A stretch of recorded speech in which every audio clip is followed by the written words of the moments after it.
कोलकाता में trainee doctor से rape और हत्या का मामला। सिक्किम में भी कोलकाता मामले को लेकर विरोध। गंगटोक में सड़क पर उतरे डॉक्टर्स, आरोपी को कड़ी सजा देने की मांग कर रहे हैं डॉक्टर्स।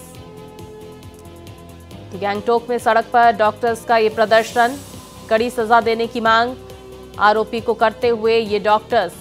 तो देश भर में इस घटना के बाद डॉक्टर्स का प्रदर्शन देखने को मिल रहा है। गंगटोक से ये तस्वीरें आपकी टीवी स्क्रीन पर, जहां पर डॉक्टर्स की तरफ से इंसाफ की मांग को लेकर प्रदर्शन किया गया। कैंडल जलाकर उन्होंने शोक संवेदनाएं भी व्यक्त की। तो देखिए, कल देशव्यापी प्रदर्शन डॉक्टर्स की तरफ से बुलवाया गया था और उसके बाद देखिए किस तरह से अलग अलग राज्यों से तस्वीरें सामने निकल कर आई। राजधानी दिल्ली में डॉक्टर्स ने प्रदर्शन किया। कोलकाता, सिलीगुड़ी, पटना, रोहतक, अहमदाबाद, सूरत, चेन्नई, बेंगलुरु और तिरुचिरापल्ली में किस तरह से डॉक्टर्स का प्रदर्शन देखने को मिला। देशव्यापी कल प्रदर्शन किया गया था डॉक्टर्स की तरफ से और अलग अलग तस्वीरें सामने निकल कर आई। वहीं दूसरी तरफ देखिए, मरीजों को भी दिक्कतों का सामना करना पड़ा ये, लेकिन डॉक्टर्स जो है लगातार इंसाफ की मांग करते हुए और डॉक्टर्स की सुरक्षा के लिए ठोस कानून बनाते हुए केंद्र से गुहार लगा रहे हैं।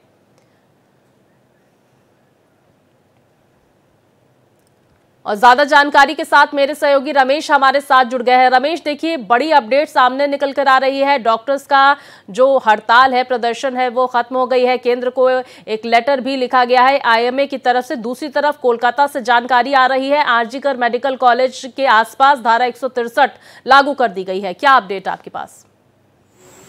देखिए, सबसे बड़ी बात कि जिस तरह से इस घटना को लेकर आक्रोश है पूरे देश में और उससे कहीं ना कहीं पूरा देश प्रभावित हो रहा है। 3 लाख ऐसे मरीज हैं जिनको इलाज की जरूरत है, उन्हें इलाज नहीं मिल रहा है। लगभग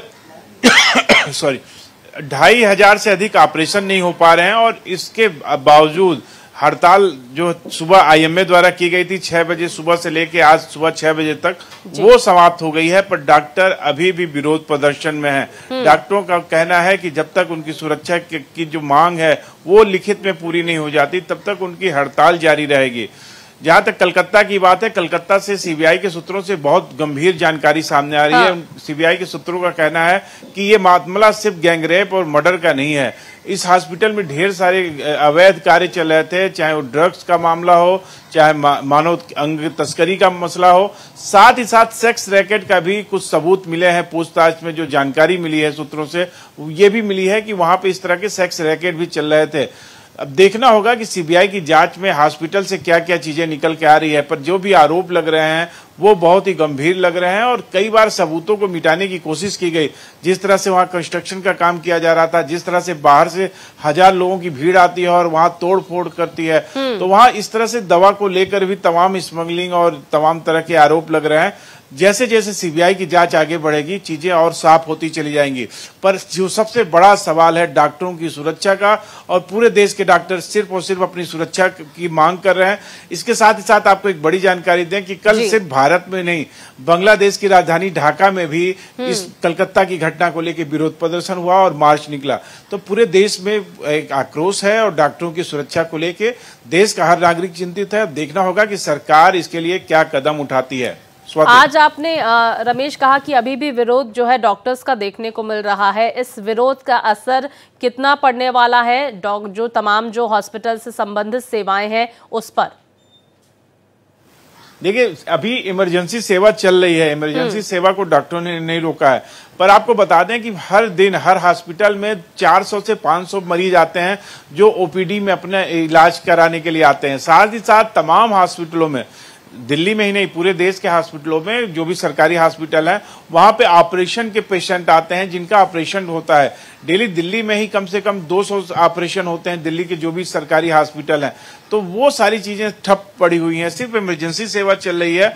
और उसके बावजूद आप देखिए कि 3 लाख से अधिक जो मरीज हैं उनका इलाज नहीं हो पा रहा है। तो सरकार भी चिंतित है। सरकार चाहती है कि जल्दी से जल्दी इस समस्या का समाधान हो। पर देखना होगा कि डॉक्टरों की सुरक्षा को लेकर जिस तरह से डॉक्टरों की मांग है, क्या सरकार उसे पूरी करती है, क्योंकि सुरक्षा बहुत जरूरी है। उनका कहना है कि जो उनका प्रोफेशन है, चाहे इलाज का हो, चाहे ऑपरेशन का हो, चाहे दवा लिखने का हो, ये बहुत ही बौद्धिक प्रोफेशन है। जब तक दिमाग में शांति शांति, पीसफुल साइलेंस नहीं होगा, तब तक हम सही से इलाज नहीं कर पाएंगे, सही दवा नहीं लिख पाएंगे। और जब तक उनके अंदर भय रहेगा कि उनका मर्डर हो सकता है, रमेश, आपने सही कहा, सीपीए की मांग की जा रही है डॉक्टर्स की तरफ से, यानी कि सेंट्रल प्रोटेक्शन एक्ट जो उनकी सुरक्षा को सुनिश्चित करे। अच्छा, हम यहाँ पर एक बात का भी जिक्र कर लेते हैं रमेश। आपने जिक्र किया कि देखिए बहुत सारे अवैध कारनामे इस तरह से हो रहे थे आरजीकर मेडिकल कॉलेज में। जानकारी सूत्रों के हवाले से आ रही है कि पुलिस की तरफ से सीबीआई को सौंपी गई है एक डायरी जो डेड बॉडी के बगल में मिली है और कई पन्ने इसके फटे हुए हैं। क्या इस डायरी में उन बातों का, उन अवैध कारनामों का भी जिक्र किया होगा? यहाँ पर मृत डॉक्टर ने जिसको फाड़ा गया है उसको पढ़ के। देखिए, जैसे आरोप लग रहे हैं, जिस तरह से सूत्रों से जानकारी आ रही है कि उस हॉस्पिटल में कई अवैध कार्य हो रहे थे और वो ट्रेनी डॉक्टर की नजर में वो आ चुके थे और ट्रेनी डॉक्टर को डायरी लिखने की आदत थी। वो डेली अपनी गतिविधियों में डायरी पे लिखती थी।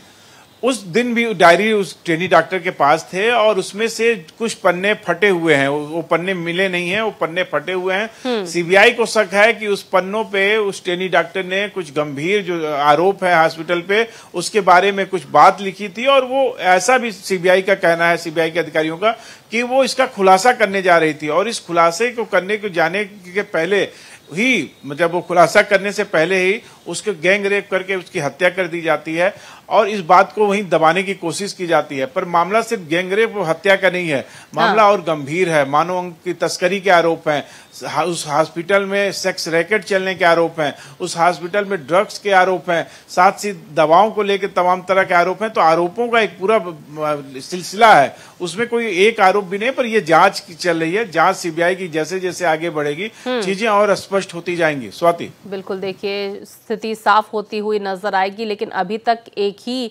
शख्स की गिरफ्तारी इस रेप और हत्या के मामले में की गई है और लगातार उससे पूछताछ जारी है। रमेश, यहाँ पर यह भी समझने की जरूरत होगी क्योंकि लगातार हमने देखा किस तरह से कोलकाता पुलिस की तरफ से जो डॉक्टर्स ट्रेनी डॉक्टर के साथ जिनकी हत्या कर दी गई, उसके साथ काम करते थे, उनसे भी लगातार लंबे वक्त तक पूछताछ की गई और कल जिस तरह से पूछताछ की गई पूर्व प्रिंसिपल आरजीकर मेडिकल कॉलेज के, लगभग 13 घंटे तक ये पूछताछ चली है। इसका मतलब शायद ऐसे जवाब जो प्रिंसिपल की तरफ से संतोषजनक नहीं दिए जा रहे थे, यही वजह है कि इतनी लंबी पूछताछ चली है। तमाम तह खंगालने की कोशिश की जा रही है, लेकिन क्या लगता है कितना समय सीबीआई को लगेगा इस पूरे रेप और हत्या के मामले में खुलासे करने को लेकर? देखिए, जांच लगातार सीबीआई कर रही है। एक प्रोसेस होता है, उस प्रोसेस के तहत सारी चीजें रिकॉर्ड की जाती हैं। अभी पूछताछ खत्म नहीं हुई है, अभी 19 लोग बचे हैं जिनसे सीबीआई पूछताछ करेगी। और ये एक लंबी प्रक्रिया है क्योंकि तमाम अंदरूनी जानकारियों को जानने के लिए तमाम तरीके अपनाती है सीबीआई, जिससे कि सारी चीजें खुलकर सामने आए। और जो भी अपराधी होता है बहुत ही मतलब दिमाग उसका बहुत तेज होता है और वो चाहता है कि चीजों को छुपाया जा सके जिससे कि वो बच सके। अब ये देखना होगा कि सीबीआई इस जांच को कितनी तेजी से करती है क्योंकि प्रेशर बहुत है सीबीआई पे और ये जो लगातार विरोध प्रदर्शन हो रहा है इससे सरकार भी चिंतित हुई है। सरकार को ये लग रहा है कि ऐसे कानून व्यवस्था की स्थिति ना बिगड़ जाए क्योंकि लगातार जो हॉस्पिटल है उसके बाहर मरीजों की संख्या बढ़ती जा रही है और उनका इलाज न होने के नाते उनको दिक्कतों का सामना करना पड़ा। इसलिए केंद्र सरकार ने बिल्कुल रमेश, और देखिए एक बड़ा सवाल ये भी खड़ा हुआ है कि वर्क प्लेस में महिलाएं कितनी सुरक्षित है और उसको लेकर क्या नियम क्या कानून यहां पर सरकार बनाएगी, देखना महत्वपूर्ण होगा। बहुत शुक्रिया आपका रमेश, तमाम जानकारियां हम तक पहुंचाने के लिए।